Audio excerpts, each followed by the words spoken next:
All right, let's see. Okay, so what do you think? Anybody out? No one's on. Not a single person? Is it saying a number by the word live? Nope. It says you're live and building an audience for you. Okay. It's okay, someone's coming. Let's see. Hello, hello, hello. Do we have... It says 3 people. Maybe we just can't see the comments. Hold on. Not yet. We got people on now. We got you got comments, yeah. Oh, Go. Jennifer. Okay, great. Jennifer. Hello, Jennifer. Hello, Jennifer. Thank you for confirming that somebody is there. So before we get started, welcome back, Kenny. Welcome back, all you guys. Welcome back, AJ. So sorry I missed last week. I had a pretty severe bout of asthmatic bronchitis, and my goal for today is to not cough because that would not be good. So before I get started with the Weight Loss Wednesday broadcast, I first like to take a moment to acknowledge Mark Baumer. If you don't know who he is, please Google him, M-A-R-K-B-A-U-M-E-R. Mark is somebody that I spent a lot of time with when he lived in California. He was a 33-year-old vegan activist who was walking across the United States barefoot to raise awareness about climate change. He has some amazing YouTube videos out there that I encourage you to see. And he was fatally struck by an SUV a couple weeks ago. And my condolences go out to his friends and his family, especially his parents. If you knew him, you knew what a gentle, amazing human being he was. We even went to Disneyland once, and I'm going to Disneyland Sunday for Super Bowl Sunday, and it makes me sad to think that the best day I ever had at Disneyland was with Mark. So please check him out, Mark Baumer. It's not too late to, have his life have meaning. It was an amazing life. It was a short life, so I appreciate the work he did, and that's that. So, I'm Chef AJ. I'm the creator of the Ultimate Weight Loss Program, the author of Unprocessed, and the host of a television show called Healthy Living with Chef AJ. And today is episode 17 of Weight Loss Wednesday. Woo! Filmed before a live studio audience. And this is where I answer your questions about healthy, permanent, and sustainable weight loss. The best way to submit a question, if you're in the Ultimate Weight Loss Program, you can just submit it on the private group page. But if you're not, just please go to my website at www.eatunprocessed.com. You send the question in, my husband gives it to me. I make the print a little bigger so I can see it, and then I ask the questions live in front of you guys. So the first question comes from Sharon, and she says, well, what do you eat? How do you sustain this way of eating when you travel? Well, Sharon, I did a whole webinar on this. As a matter of fact, I've done 12 webinars now these past year with Dr. Gustavo Tolosa, the webinar host and coordinator of the wonderful free weekly Dr. Mcdougal webinars. 6 of them are completely free. 6 have a low fee. But the one on travel is a free one, and it's called How to Eat Healthfully Anywhere. You can get it on my webinar page at eatunprocessed.com and also on YouTube. I've been on the road now for over 6 years now, since my book Unprocessed came out on February 2nd, 2011. And a lot of times it's 3 out of the 4 weekends a month, or even longer. I've done jobs where I've been gone for as much as 5 weeks. And so the way I manage to eat successfully this way is to bring as much food with me as possible. I travel with my Instant Pot. I show you the bag that I use, and I talk about how I do that on the webinar. But the most important thing you need to bring with you is starch. And by that I mean, even in other countries I've been able to get not always the greatest vegetables, but I've always been able to get some kinds of fruits and vegetables. But I need to have enough starch. And so the 2 things that I always bring with me when I travel, and you get these recipes in my webinars, is muffins. And it just so happens I made them today. Don't they smell good, Kenny? Kenny wants one. I don't want By to the way, you keep saying starch. I see a lady here from Idaho. The very starch good. state of So the United States. Even though these look like muffins and they do have fruit, there's absolutely no sweeteners, just like any of my recipes, no sugar, no oil, no salt, no flour. But these are starch-based muffins, so they're made with Japanese sweet potatoes primarily, and they also have oats and millet. So they are slightly sweet from the fruit. I have used cherries, pineapple, and blueberries in this batch, but they are largely starch-based because my struggle is getting enough calories when I travel of oil-free, salt-free, starch-based food. The other thing I bring is my game-changing granola, and then I've got this new recipe called Shvedi balls, and if you're signed up for my website, you'll be informed of the new webinar where we're going to teach you how to make these. So just bring enough starch, bring enough food. You can pack aseptic cartons of beans. You can pack already cooked packages of quinoa and rice. And most places now have a microwave in the room. If not, often you can rent one for $5 a day. And if I'm stuck, I'll go to Walmart and buy a microwave for $30 and use it for while I'm away. But always have my pressure cooker and I always make sure I bring enough starch because I'm not going to have a problem getting fruit. And you know, I sometimes dehydrate vegetables, bring those, or bring some green powders, but I got to get enough calories, and that's how I do it. So thank you very much, Sharon. Okay, Trudy says, can you give me a recommended reading list of the books and the cookbooks you recommend? Well, I'll start with the books because it really just depends what your goals are. Because if you want to reverse heart disease, then the best book would be Prevent and Reverse Heart Disease. If you want to understand why dairy is so destructive to your health, I recommend the China study. But since this is Weight Loss Wednesday, and that's what my focus is now with the people I work with, there's really only 2 books that are necessary, at least until my book comes out, hopefully in a few months, The Secrets to Ultimate Weight Loss. And I've showed these time and time again. And that would be the Mcdougal program for maximum weight loss and The Pleasure Trap. These are really the only books you need to be thin, happy, and healthy. And that's what I recommend. The diet style recommended in the Mcdougal program, Maximum Weight Loss, is exactly the same as the one we recommend in the Ultimate Weight Loss program, which is exactly the same as the diet style that's been taught for 32 years at the True North Health Center. So these are the 2 books I recommend most. Now, as far as cookbooks, well, I don't really recommend cookbooks. And I tell you why. Because if you're a food addict like me, albeit in recovery, the last thing you want to be doing is making up a bunch of new recipes and testing recipes, and that's why I'm not writing another cookbook. Sorry, but you know, there's enough recipes out there, guys. Your problem with regaining the health in the body that you deserve is not because of the lack of recipes. You know, many years ago, Robin Robertson wrote a book called 1001 Vegan Recipes, and you could do a different recipe every day. It would take you, what, like 4 years. You don't need more recipes. What you need to do is neuro adapt. You need to eat the right diet, a whole food plant-based diet without stimulants like sugar, oil, salt, so that whole natural food tastes good, so that simple food tastes good. You don't need recipes. You need to learn to eat properly so that anything you eat, wherever you are, will taste absolutely delicious. You know, variety is the kiss of death for the food addict. It makes life a lot more difficult. If you listen to the experts, people like Dr. Mcdougal in his webinar says that him and Mary eat the same thing every day. That doesn't mean that if they're making beans, they always eat a pinto bean, or if they're eating rice, they always eat a certain kind. I'm sure they probably change the rice and the bean and the type of vegetable and maybe the type of potato. But people that are successful in this journey, especially those that were overweight and are struggling with food addiction, simplicity is best. Variety is the kiss of death.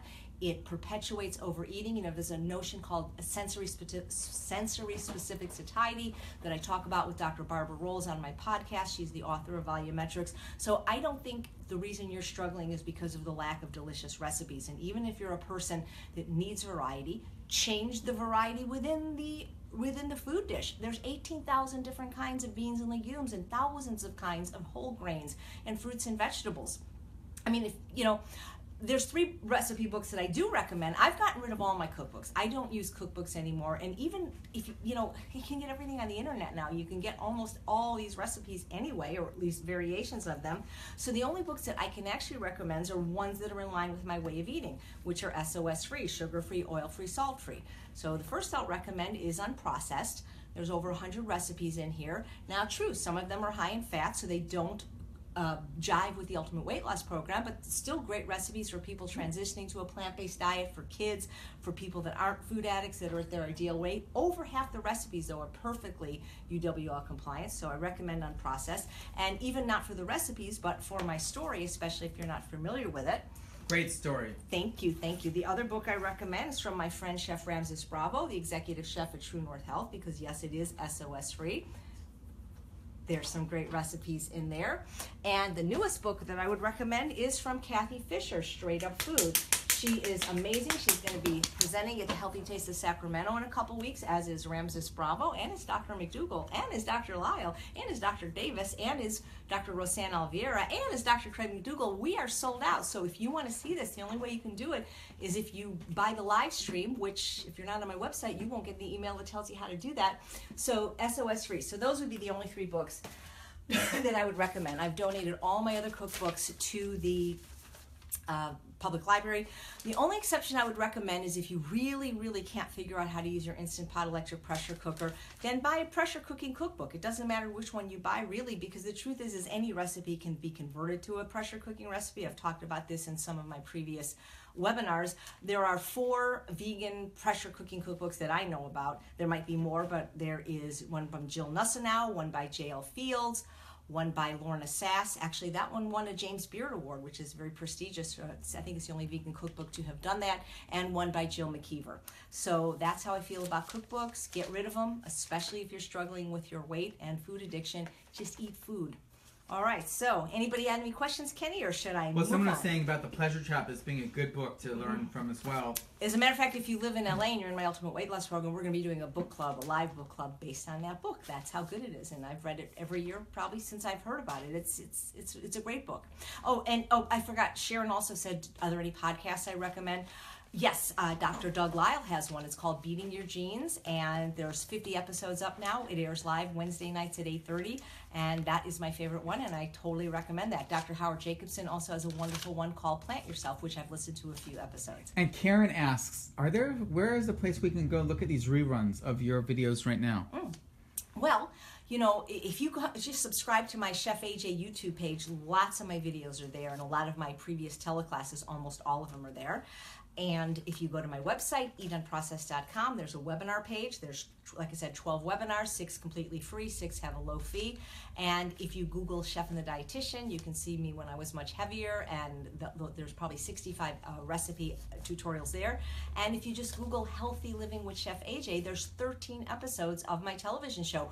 Right there, guys, there's 40 recipes. I mean, how many recipes do you need to be satisfied? You don't need recipes. You need to neuro-adapt so that when you eat, like I did for lunch, the potato waffles, you'll die. You have an orgasm. You don't need all the bells and whistles. No orgasm, but it was good. A foodgasm. The thing is as long as you continue to eat sugar and oil and flour, salt, and drink alcohol and all the other hyper-palatable foods, simple foods are never going to taste good. So you said something about the book club. Is that separate from the weight loss? Well, this is something I'm doing in LA for people that are already in the Ultimate Weight Loss program. But if you don't live in LA, I'm not doing this online. Because Judy Johnson Fisher wanted to know, where is the book club? It's at my apartment right here, without the screen up.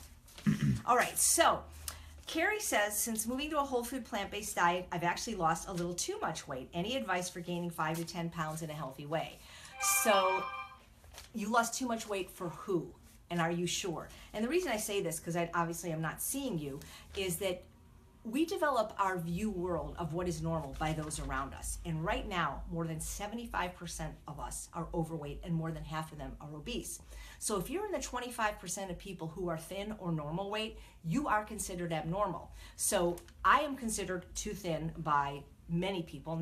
It's funny because people that did not know me when I was heavy do not think I'm too thin. I actually just recently took a makeup class at Sephora, and the girls were, this subject came up, and they go, oh, we think you're just regular, because they get a lot of really famous models and actresses in there. Some were actually there when we were there, and these people are very, very thin. They need to be, because the television adds 10 pounds. And so in LA, where I live, when I go to my yoga class or when I go to my spin class, I'm not the thinnest one there. So the thing is are you sure you're too thin? Now, I have a chart that's from the AMA. My doctor gave it to me. I don't know if it's open to the public, but this is a pretty accurate height and weight chart, and you'd be surprised at what a normal BMI is.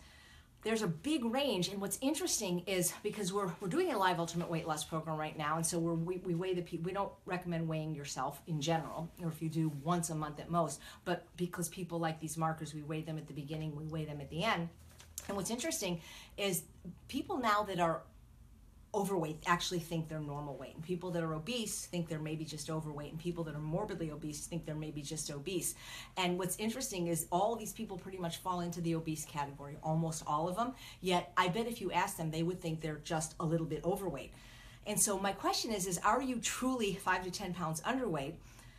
Like, are you not getting your period? I mean, is your hair falling out? Things like that. How do you feel? Because if you have enough energy, maybe you're really not underweight at all in terms of body fat. That's what's more important to me, Carrie. What is your BIA, your bioimpedance analysis, not the actual number on the scale, which means absolutely nothing, because that doesn't account for how much stool is in your colon or how much your bones weigh or how much water is in your cells.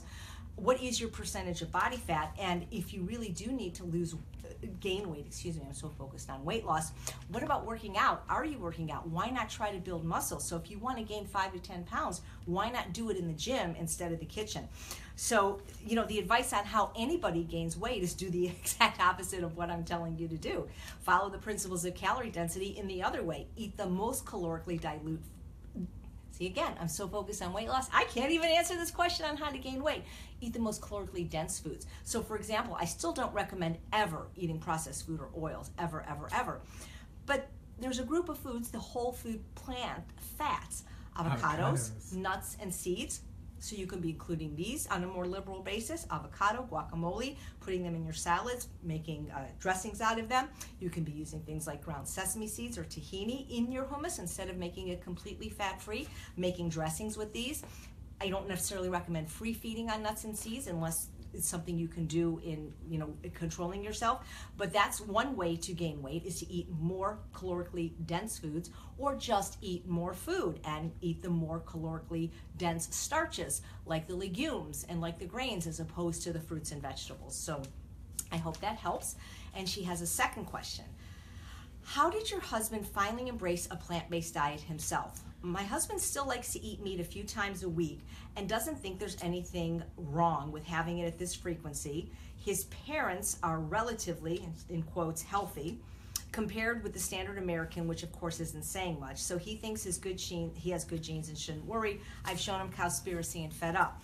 Well, Charles is online, so hey, Charles, why don't you just type the answer to this question? So his genes are not his parents' genes, by the way. I mean, yes, you have similar genetics to your parents. Those are parent genes. That's not like the reality is, it's just genes. Because you had an aunt or a grandma that smoked cigars and drank booze every day and ate fried chicken and lived to 105. That doesn't mean that you're the same genetically. And also, the food was way different back then. The activity levels of these people were back then. So I wouldn't rely on the fact of his parents' relative good health, which, again, you're saying against the standard American, which is, it's not saying anything. I mean, the disease rates just for obesity alone are deplorable as they are for heart disease, cancer, diabetes, and autoimmune disease. And so, there's nothing wrong with eating. Is there something wrong with eating meat a few times a week? Well, tell that to the people that have died from one burger that gave them either mad cow or E. coli, So the poison, true, is in the dose, and maybe it's in the frequency. So, is there anything right with eating meat a few times a week? They've never really been able to do studies which compared somebody that ate a healthy diet and ate meat a few times a week. There's not enough people eating a healthy diet to do these kind of studies.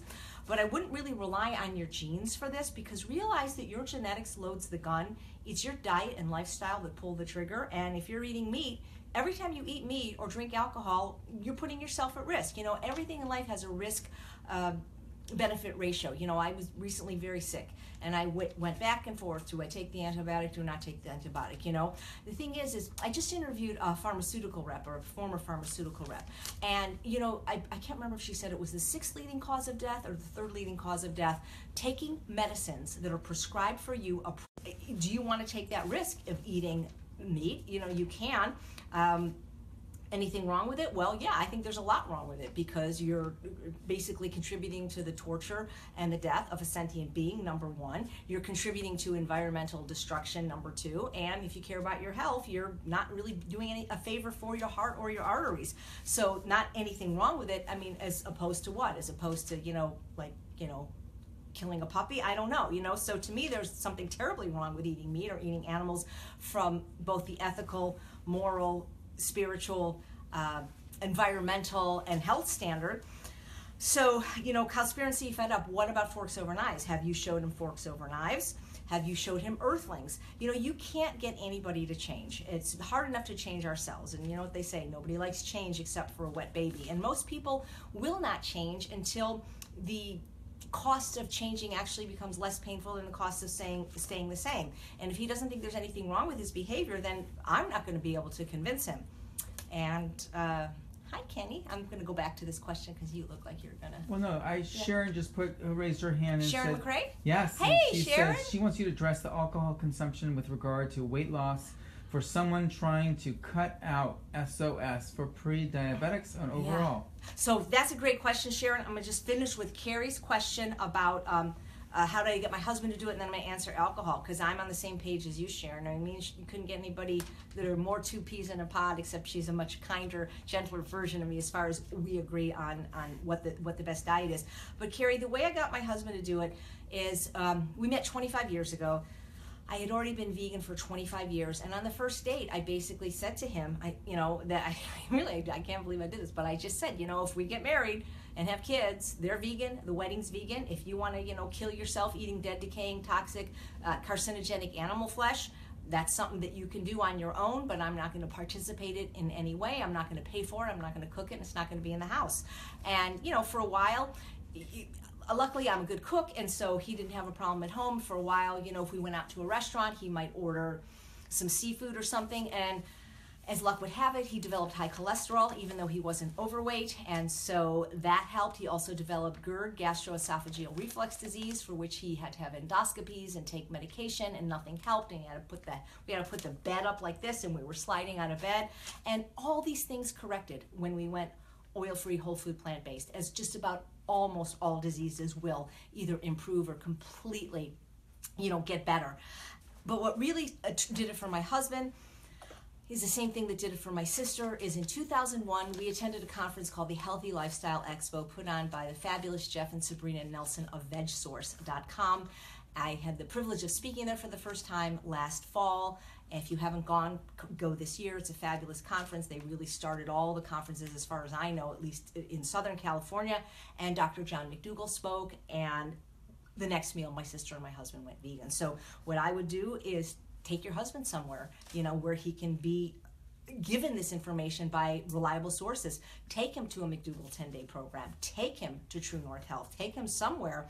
I don't know where you live, but take him to the Plantrition Conference. Take him somewhere where he can get educated by the people that really understand this. So thank you so much. And I'm going to go back to Sharon's question now about alcohol. So she wants to know about why somebody should not do it for weight loss or for health, or both. Address it for weight loss, regarding weight loss, and someone that's also trying to deal to cutting out the SOS or pre-diabetics and overall health. So here's the thing. I mean, my mom used to say, if you have nothing good to say about something, say nothing. What good can I say about alcohol? When people are drunk, another word, a synonym for drunk, is intoxicated. And the reason is because alcohol is not a food, it's a drug, and it's toxic to every single cell of your body. Every time you drink alcohol, you are killing off your brain cells, your liver cells. There's nothing health promoting about it. Yes, there's some marginal benefits to red wine from something called resveratrol, but it's from the grapes. So anything that's good in alcohol came from the grapes that it was made from, just like anything that was good in olive oil came from the olives, not from the processing of a whole food into a processed food. The World Health Organization came out with a statement a little while ago that said they would no longer recommend any amount of alcohol as safe, and that it is strongly linked to every single cancer. So, it's a drug, it's not a food, it's a social lubricant. I get that people want to get high. People say they like the taste, but you know what? You take the same wine bottle or whatever of their favorite wine and you put in a non-alcoholic wine that tastes the same, they're not going to like it. What they really like is they like getting high, because they don't deal with what's really going on in their life and learn skills so that they can interact socially without alcohol. And people want to get high. I get it, seek pleasure, avoid pain, conserve energy. It's legal. When we tried to take alcohol away in Prohibition, you saw what happens when you take drugs away from people. But it's not a health food, and you're kidding yourself to think if you're making yourself healthier at all by drinking any amount of alcohol. It ages you. Oh my God. If you look at Sharon McRae, who's, I guess she's, 53 or 54 now? She's not that old. Well, all I'm trying to say is Sharon McRae has never drank alcohol, or if she did, a sip here and there, before she realized that it basically makes you fat and stupid and gives you cancer. I mean, look at her skin. She has no wrinkles. Every woman I know that drinks, regardless of their weight, they don't look as good as people that don't drink. I'm sorry. And I'm talking about women, because I am a woman, and I see the difference in the people that drink alcohol and don't, just like the people that eat sugar. It's not anti-inflammatory. It is inflammatory. It does not make you look good. But let's talk about it where weight loss is concerned. It's 7 calories a gram. It's almost twice as calorically dense as protein and carbohydrates, which are only 4 calories a gram. It's almost as bad as having oil, which is 9 calories a gram in terms of caloric density. But here's the problem, is that liquid calories are never favorable for weight loss. Any calories from alcohol, 216 calories per ounce, by the way, which you could have a pound of apples or 2 pounds of vegetables or a half a pound of sweet potatoes for the amount of calories and a small amount of alcohol. It has no fiber, it has no vitamins or minerals or phytochemicals or antioxidants and micronutrients. But the problem is it becomes the body's preferred source of fuel. So if you've got some fat in your rear that you want to get rid of and you drink some alcohol, it's like your body just goes into like danger mode, danger Will Robinson, and has to spend all its time running it through the liver and detoxifying your liver from this alcohol, and it doesn't deal with the fat that you're trying to burn in the derriere because it becomes the body's preferred source of fuel. I have never been able to personally get any female slender if they continue to drink alcohol in any amount. Sorry to break the bad news to you, but you don't need it. It's stupid. Don't drink. Sharon, just want to add a word. Do you want to address the addictiveness for sugar and trying, well, again, alcohol, but getting addicted to sugar and trying to eliminate it? How do you do those two? Because the sugar also helps you drink more, doesn't it? Yeah, well, here's the thing. I mean, even when people say, well, I'm not a sugar addict, everybody, I don't want to say everybody is, but everybody's getting their sugar some way. And even if there's people that aren't getting it from candies, cakes, cookies, pies, and ice cream, you're getting it from her unless you actually stop drinking. And he said that when he stopped drinking, that he never was a sweet eater, but when he stopped drinking, he was eating pounds of malted milk balls a day. Mm-hmm. And so alcohol, even though it may not taste sweet like sugar, it is sugar. Sugar is it's a taste that we love. I mean, we have taste buds on the tip of our tongue for sweet and salty. Amniotic fluid, which often leaks into the where the baby is, it's sweet. Breast milk, the first food that an infant's supposed to get, is sweet. Having this predilection and preference for sweet served us very well in the natural world, because if berries were sweet, we knew they were okay. If they weren't, they were probably poisonous. And so you're never going to not like sweet in some form or the other. But you can learn to not get it from processed foods like sugars and alcohol and things like that. You can get it from sweet potatoes. And when you stop eating processed sugars and all its insidious forms, real and fake, you can eat a sweet potato and it's almost too sweet, or a piece of fruit and it's almost too sweet. And so the thing is if you are addicted to sugar, as most of the people that I know are, the only thing that works for an addiction is abstinence. Moderation does not work. And switching to a different variety of the drug doesn't work. People understand addiction when it comes to drugs and alcohol. Like, I don't think there's anybody out there that either is addicted to alcohol or was or knows somebody was that would argue that the only way you treat alcoholism is to stop drinking alcohol. You don't go to AA and bargain with your sponsor that, you know what, I understand that I'm a drunk and it's compromising every area of my life, so I'm going to stop drinking this vodka. I'm just going to drink wine and light beer. Or I'm just going to drink less alcohol or put it in a smaller glass. When you do that in the context of drugs or alcohol, you realize how ludicrous it is. But people do the same thing with food. It's like, well, yeah, I'm addicted to white sugar and white flour, so I'm just going to have agave and spelt flour. It's the same thing. Sugar is sugar, flour and flour. Or I'll have the fake sweeteners like stevia, erythritol, or xylitol. Worse, way worse, from a microbiome level, from a brain chemistry level. Guys, moderation does not work. That's all I can tell you. We're going to go to a question that was asked by Amanda and Angel, pretty much the same thing, about kids. Amanda has 2 kids. One's 5, one's 2.5. The 5-year-old's doing okay, but she's having trouble getting the 2.5-year-old to eat. And she wondered, how do you do that to help them get eating? And I think Angel is all about the same thing. How do we, get the kids to eat? Well, this is not my area of expertise because I don't have kids, and my advice will sound flip because... Make them starve. You don't make them starve, but you give them 2 choices, take it or leave it, and no child will starve themselves to death. If all you really have in your home is healthy food and it's prepared, they will eat it. So you have fruit and it's out and it's cut up. See, little ones especially, they're not going to go in if they're too young to do this anyway, to handle life and slice an apple. But all this stuff can be prepped already if you're too lazy to cut an apple. But kids love little shapes. You can get little cookie cutters that are very small, and you can take your bell pepper and cut it into stars and hearts and dinosaurs and present to them in bite-sized chunks that are as attractive and fun as possible. Sorry, guys. My mom used to tell me when I was little that broccoli were trees, and I love trees, and I ate broccoli, and that's like the only vegetable I ate because I thought it was trees. And there's ways to get kids to eat that are creative. You can hire a food coach like Sharon McRae in Baltimore to help you with the details of that. But the truth is every pediatrician that I've interviewed, Dr. Jay Gordon, the plant-based pediatrician out here, I've talked to Dr. Janisa Wagner, who is plant-based friendly out here, and I'm sure there's probably others that say that children will not starve themselves to death if you don't give in. You don't give them a choice for dinner. Either they eat dinner or they can have fruit, but it's not like, oh, you don't like dinner? You have cereal. Children will eat healthy food if that's all there's prepared. And I'm going to prove this to you because in my weekly video series, again, if you're not subscribed to my mailing list, you're not seeing these videos, I'm going to be interviewing 3 families from 3 different parts of the world. One from California, the Borchards, one from Maryland, the McRaes, and one from Detroit. I don't remember the last name of the family. I met them when I recently spoke at the Plant-Based Nutrition Support Group. And all of these kids eat a healthy diet because that's all there is at home and that's what the parents eat. And so yeah, there might be some kicking and screaming and they might not like it at first, but they will not starve themselves to death. So you need to have healthy food ready. You need to have your beans cooked, your rice cooked, your potatoes cooked. Kids like little shapes. So, don't just expect a kid to eat a russet potato, but cut it up into French fries and oven bake them with ketchup. Kids love to dip. You make hummuses. Kids can have higher fat foods. They can have some tahini in their hummus. They can have guacamole.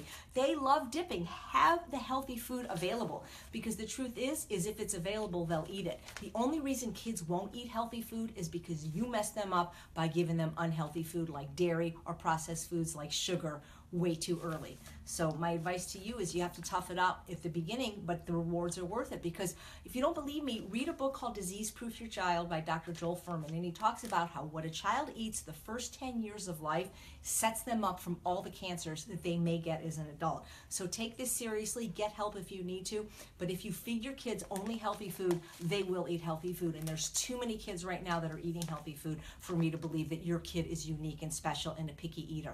A picky eater just means somebody that's not hungry yet.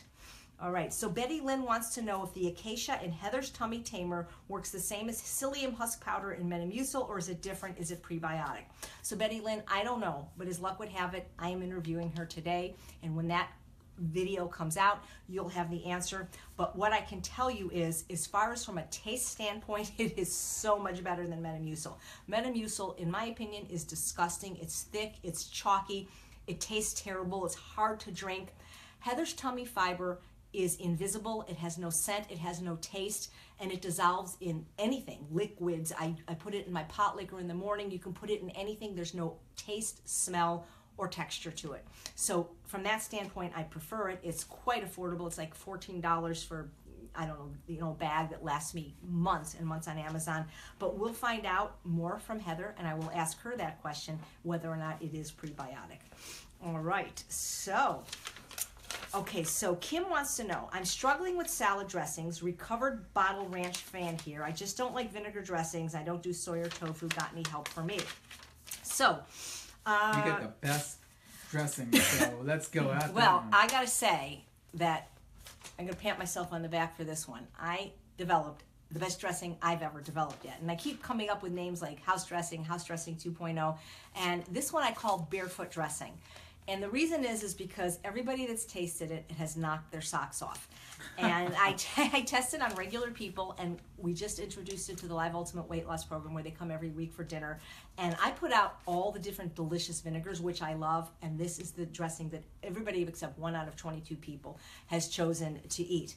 So I'll be debuting that in my upcoming webinar. I think we're going to do a Valentine's Day one, Dr. Tolosa and I. But in the meantime, so if you like ranch dressing, and you can't eat tofu or soy, no problem. There are so many ranch dressings out there that are made with cashews. If you're looking for a lower fat way to do it, just substitute white beans for the cashews. Just take whatever ranch dressing you like. Usually it has things like onion powder and garlic powder or fresh garlic, sometimes dill or all different kinds of fresh herbs. So make your favorite ranch dressing, but make it out of plant-based ingredients if that's what you like. Now, again, when you say you're not a fan of vinegar, have you literally tried all 30 flavors from Be Mon Paz? Because I just can't believe that you do not like one of these flavors because they don't taste like vinegar. I don't like vinegar either, especially like Heinz vinegar or red wine vinegar. But these are thick and sweet and reduced in flavors like jalapeno lime and pineapple peach. They don't taste vinegary. So before you say I don't like vinegar, I would make sure you've tasted every vinegar out there. And not every city, but most cities I've been to, and most recently in Ojai, I found a new place, have these high-end vinegar stores where you can taste them. So I wouldn't give up on vinegar unless you've tasted all the flavors. And I can't believe that anybody wouldn't like Napa Valley Naturals because it doesn't taste like vinegar. So the other thing is please watch my webinar of what I eat in a day, what I cook for the week, because I show you the 7 secrets to superior salad satisfaction. If you are making a good enough salad, you don't even need dressing. If you're putting in things like fresh pineapple or grapes cut in half and grated apple and fresh herbs, I mean, my salads are so good that most of the time the dressing is an afterthought. So if you make a great salad, you don't need a lot of dressing, but if you need it for now, I've given you some ideas. Okay, any questions, Kenny? Yeah, someone asked, you said Metamucil, and someone asked, what do you use instead of Metamucil for fiber? Well, I don't need fiber because it's all I eat is fibers, fruits, vegetables, whole grains, and legumes. The question was about a supplement that's used to help people with irritable bowel syndrome. So it has nothing to do with getting enough fiber. Metamucil is often used for constipation. So eat veggies already. Yeah, eat vegetables. I mean, you know, if you got a problem in the, you know, pooping, you're not eating this diet. I can tell you, because that is one problem we don't have on this program. That is for sure. Diane, where to get on her emails? Go to her website and you'll find it. Someone will post it in a moment. Eatunprocessed.com. There you go. Olga says, Dear Chef AJ, thank you for your help and support. Do you take any supplements except for B12? How do you maintain healthy levels of omega-3 and selenium? Well, I don't worry about it, first of all. You know, the only thing I take other than B12 is, I mentioned, I take this Heather's Tummy Fiber for my IBS, and I take lysine because a couple years ago, maybe it was a year and a half ago, I got 2 cold sores back to back, and my dermatologist suggested that I take it, and since I've taken it, I haven't gotten another cold sore, and because I work so much in the public, it's like the last thing I want. So, but I don't recommend other people do that. This was a doctor recommendation. I take the methylcobalamin, 1,000 micrograms a day. I use the pure encapsulations that you can get on the True North website, and I get my blood tested once a year, my D, my B12, and they're all fine. I had my physical in October. How do I maintain healthy levels of omega-3? I eat a lot of greens, specifically something called purslane. If you can do, I do eat chia seeds, not a lot, but I've been using it as a thickener in my new barefoot salad dressing, and that's great. So I'm getting them now, and I get my omega-3 tested. It's been a while, so I'm going to be getting that done again, and I'll let you know what my numbers are. You know, selenium, I'm sure it's in foods I eat. I don't worry. Nobody's ever said I was deficient, or if you're worried, have a Brazil nut a few times a week. But, you know, I don't worry about these things, guys. So if you are, you know, pretty much everything get tested. So Jennifer wants to know, what type of smoothie do I make for Charles? And I don't. He doesn't. I mean, we did for years. Both of us do green smoothies. It's colder now where we live, and, you know, smoothies are not conducive, in my opinion. Colder. It is colder. It's 70, guys. It's colder. It's cold. So, you know, he every now and then he'll go get a smoothie at Robex, or I'll make him one. I made him for years the Easy Being Green smoothie that's in my book Unprocessed, or the nutrient-rich chocolate smoothie in Unprocessed, or more recently the mint julep that's on the webinar. But he really prefers to have just vegetables for breakfast now, and then he has for his second breakfast oatmeal and fruit. But that's what I made him for years. And she says that she's following UWL and really trying to get the processed foods out of the house. Last week, her husband brought home lots of compliant food, but also put bagels in the pantry. That really bothered me.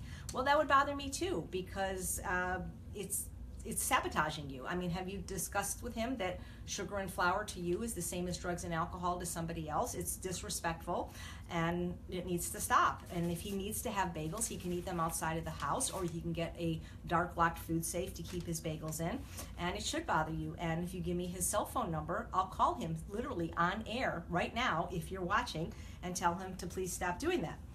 Stop. So, does mushrooms have good selenium, someone was saying? Oh, great. So mushrooms, terrific. Yeah, mushrooms are great.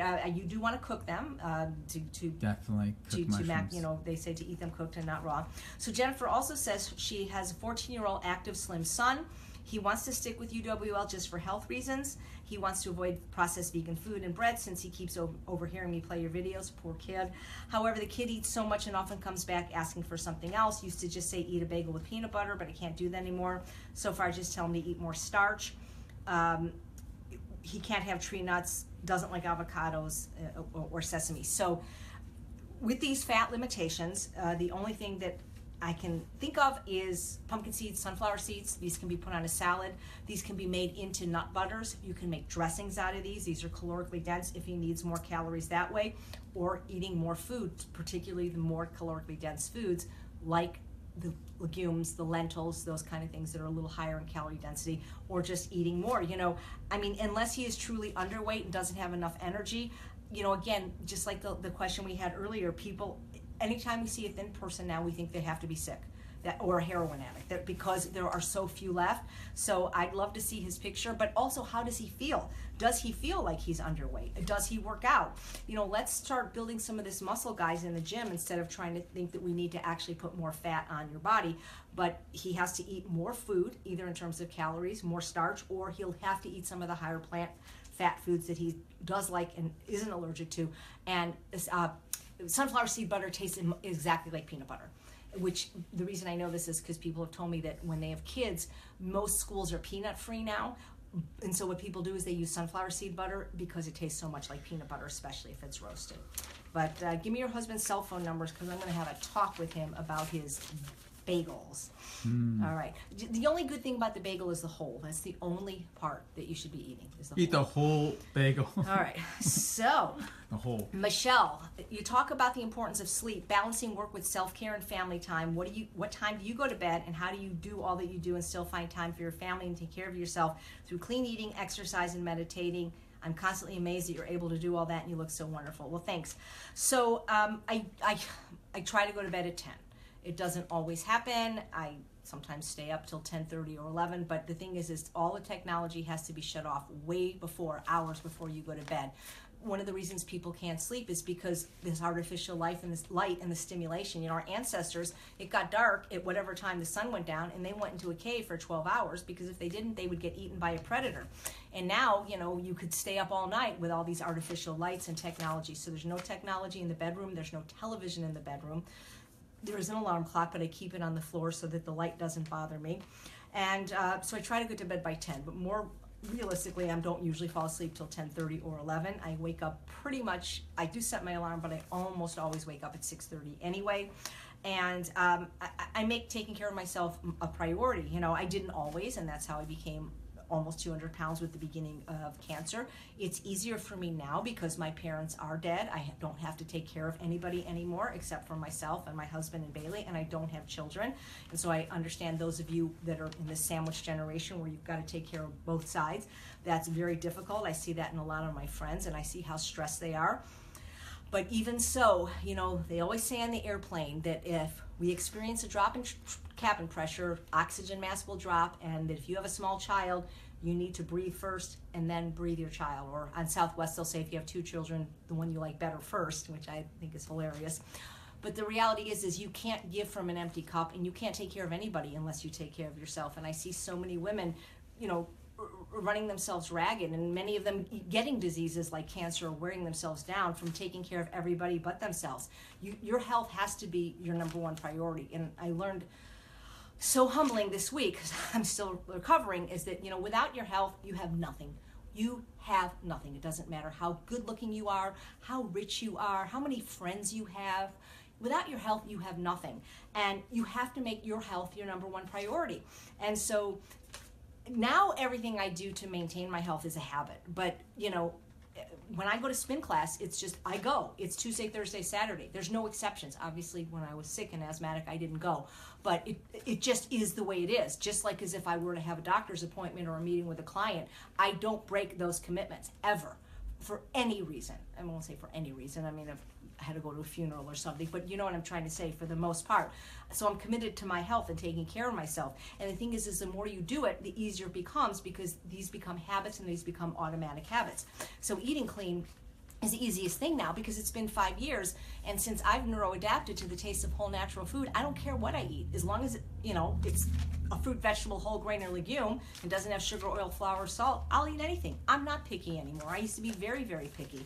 And so eating doesn't take very long because I batch cook. I mean, there's always food available. So that's pretty easy, and the exercise is easy now. Meditation, let that go while I was sick, and I still haven't gotten back to it. That's the hardest part for me. That's something that, if I don't do it the minute I wake up, it doesn't get done. So, I'm not perfect. I need to do the same thing with meditation as I've done with food and exercise. So that's that. But again, Michelle, it just comes down to, taking care of yourself, having enough self-love and self-esteem to put yourself first. Ever since I heard that saying, nice girls finish fat, it's so true. And they don't call us skinny bitches for nothing. Take care of yourself, guys. As women, you need to, because you're modeling that to your daughters when you don't. And that's good. She also says, which one of Dr. Mcdougal's books would you recommend most in learning about your weight loss program? Well, I don't recommend any of his books in learning about my program because none of his books were written about my program, shocking though it is. The Secrets to Ultimate Weight Loss program will be out this year, but you don't have to wait. Just join the Ultimate Weight Loss program, because that's how you will learn about the program, because we've done an incredible job with videos and audio and just group support that's amazing, that even if you had a book, it's not going to, I don't want to say it's not going to help, but the thing that has helped more people transition to this way of eating in a healthful way is the group support. And you're not going to get that from buying a book or reading a book. You're going to get that by interacting with a tribe of like-minded people. So I suggest you join the Ultimate Weight Loss program. Now that said, which books of Dr. Mcdougal would I recommend most is the one that I showed earlier, the Mcdougal program for maximum weight loss, because that is completely in line, the dietary style with ultimate weight loss. It's a wonderful book written in 1985, still a bestseller today. I love all of Dr. Mcdougal's books, but that's my favorite, and his Digestive Tune-Up is my second favorite. I think his Women's Health book is my third favorite. So that's that. And she's thanking me for doing the video about my eyebrows, and I'm going to bring that up, Kenny, because people on the YouTube page, after we post these, a lot of times there'll be questions afterwards, people that aren't watching live, and they'll say, can I talk about my OCD? I'm happy to talk about anything. I just don't know if Weight Loss Wednesdays is the best forum to talk about things other than weight loss. I'm pretty much an open book. So if you want more detailed information on that from me, I would say either book a consult or join the Ultimate Weight Loss program, where you really can ask me anything. I'm online 24 hours a day answering your questions. I don't think that OCD and trichotillomania, which I've had since I was a little kid, are responsive to diet. I think that when you eat a healthful way, everything gets dialed down a bit, but I don't think it cures it. These are just things that are, I do believe, genetic. I mean, I don't not believe. I mean, I'm told they are, and by Dr. Doug Lyle, who is my the psychologist, who you can actually get a session with very affordably at esteemdynamics.org. But as far as the eyebrows, I didn't have eyebrows most of my life, and I got them tattooed, and life is great. Now they have a new procedure called microblading, where each hair is drawn on so it doesn't look as fake as the old ones, which the people I know that have had that, they always seem to fade and discolor and turn red. And that's how she's lost weight, because now there's no eyebrows. Yeah. She just has them tattooed That's on. right, It's weight loss late. That eyebrow hair was too heavy there. That was just weighing me down. I know, we're joking around. But as we get ready to wrap up, I want everyone to throw out a heart or a thumbs up, and AJ's going to I got two more questions. Two last questions, okay? But here's the thing. If you like these videos, share them. You can be sharing them right now while you're watching. You can be sharing them on YouTube. So here's, actually I have two more questions, or two more pages of questions, but I'll go fast. So this is from Tash. I don't know if it's a boy or a girl, but I love your name, Tash, T-A-S-H. That's cool. I love unique names. So, and Tash wants to know if I have any drink recipes to help transition away from unhealthy drinks, fizzy diet drinks, alcohol, such as things made with herbs, spices, and perhaps sweetened with dates. I do have a beverage section in my book on processed. They're mostly smoothies. That's not something I really deal with. I think that if you want something fizzy, get some sparkling water and infuse it with whatever you like, mint, pineapple. They have infusers now. You can make your own flavors instead of buying like the LaCroix, which have those fake flavors, which even though they're natural are anything but, and can actually perpetuate cravings. I don't know how to transition people away from alcohol, because I mean, there's non-alcoholic drinks, but they're probably high in sugar and calories. Again, anytime you sweeten with dates, it's going to be preferable to sweeten with sugar. So if you could be like more specific into like what you're actually looking for, like for example, one of the things that I make is a mint julep, but it doesn't have alcohol, but I was trying to replace that as a drink that I loved as a child at Disneyland. So tell me more specifically what you're actually trying to replace, and maybe I have a recipe for it. And am I planning a new book that includes recipes? So I do have a new book. It's called The Secrets to Ultimate Weight Loss. It's written. It just went to 2 editors today to see which one wants to, they both want to do it, which one I'm going to ultimately choose.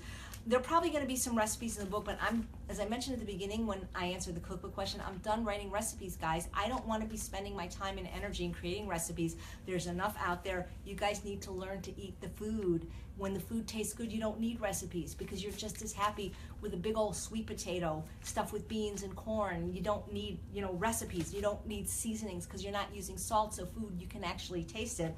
But there will be recipes in the book. In the meantime, as I said, I've got 40 great recipes on my TV show. I've got 65 video tutorials on the chef and the dietitian, and I've got some amazing webinars with my newer recipes, because you mentioned that your husband can't eat legumes. Either can I. I went without him for a year. I tested him. I still can't. And as luck would have it, all my new recipes are completely legume-free. So thanks, Cash. Great name. Let me know if you're a guy or a girl, and more specifically what you want for the drink. Kenny, we've got one more question from Casey. And the question is that, again, it could be a boy or a girl, Casey. So the concern about the approach of eat as much as you want theory for weight loss. I know this will appeal to many food addicts, but doesn't it promote the bad behaviors we're trying to break? I understand that eating large amounts of plant food isn't physically harmful, but it could be mentally harmful for someone recovering. Well, first of all, Casey, nobody has ever said eat as much as you want. If you really listen to my work, and if you're in ultimate weight loss, or you've heard me speak on the secrets to ultimate weight loss, I don't say just eat as much as you want. I say you eat as much as you want of the right foods until you are comfortably full. And the thing is if people are eating until comfortably full, that means they're not binging, they're not overeating, then there's a whole different experience than when people eat as much as they want. The truth is you cannot binge on a whole food plant-based diet to the left of the red line free of sugar, oil, flour, salt. You can't. You might think you can, but even if you could, so you eat too much lettuce at 100 calories a pound, what's going to happen? Now, is it physically harmful? No. Is it mentally harmful? See, I think telling people that the only way to solve this problem is to weigh and measure their food on a scale the rest of their life, see, to me that's mentally harmful, because I see the harm that's done to the people that are on these programs that don't succeed and are told that it's their fault. I've asked the people that are proponents of these programs to let me interview them along with Dr. Lyle and Goldhammer so they can debate the efficacy. I encourage you to watch the video about whether or not we need to weigh and measure food that I did with Dr. Lyle. But how are they treating this problem now? Well, they're cutting people open. They're giving them gastric bypass, which is just another form of weighing and measuring. They're making their stomach artificially smaller so that they can't fit in more food. But as you know, it's not always successful. A lot of these people become alcoholics because they can't get the dopamine they're used to from the food, or they learn how to bypass the bypass. So I don't think it's mentally harmful, because if somebody is struggling with overeating for emotional reasons, the truth is it's very difficult to say, okay, so now don't eat all these foods that you were eating for comfort that produce a lot of dopamine in your brain. Just eat these foods to the left of the red line that are going to not give you as much dopamine, but let's not give you too much. See, I think that if they're in a program like the Ultimate Weight Loss Program, or working with somebody like, John Pierre, or, going to True North and truly understanding calorie density, how it works, they're not going to be eating all they want. They're going to be doing it properly. They're going to be sequencing their meals. They're going to be eating a huge amount of raw salad, followed by a huge amount of steamed greens, so that by the time they get to the more concentrated, or maybe starting with a veggie soup, so by the time they get to the more concentrated starches like the potatoes, rice, and beans, they're not able to eat all they want. If they're able to eat more than they should, then they need to get some kind of psychological help. Most people do need therapy, and you can go to John Pierre, you can go to Dr. Doug Lyle, Dr. Carrie Saunders. These are the people that I've used in the plant-based movement. They're all extraordinary. They're like $75 for a 30-minute session. So is it mentally harmful for somebody recovering? I think that when somebody is grossly overweight and suffering from a lifestyle disease, see, to me that is a lot more mentally harmful than overeating on carrots. That's my opinion. You're free to disagree with me. But again, it's not eat as much as you want. It's eating all you want when you're hungry too. That's the other thing. Let's not forget that if you truly ate when hungry and stopped when full, you would never have been overweight in the first place, unless you're eating foods that fool your brain's satiety mechanisms, which are like high-fat foods, animal products, processed food, sugar, oil, salt. People do not binge to the left of the red line unless something is sneaking in, like salt, like sugar, like flour, like high-fat foods. So again, I don't think it's eat as much as you want, but if you're eating the right foods, your hunger and satiety signals will be restored, and it will take care of itself. So Asthma is telling me it's time to stop. So this has been great. Thank you guys for understanding the absence of last week. Next week is episode 18. I'm thinking of doing most frequently asked questions, because I've been asked to do that, because not everybody gets to these videos at the same time. This could be the first one they see. So again, if you like them, please share them right now on your pages and afterwards, and I go through them. I try to answer any questions we missed. Thank you guys so much for watching episode 17 of Weight Loss Wednesday. I'm Chef AJ, and I truly believe you can have both the health and the body that you so richly deserve. Thanks. Bye, everybody. Hearts.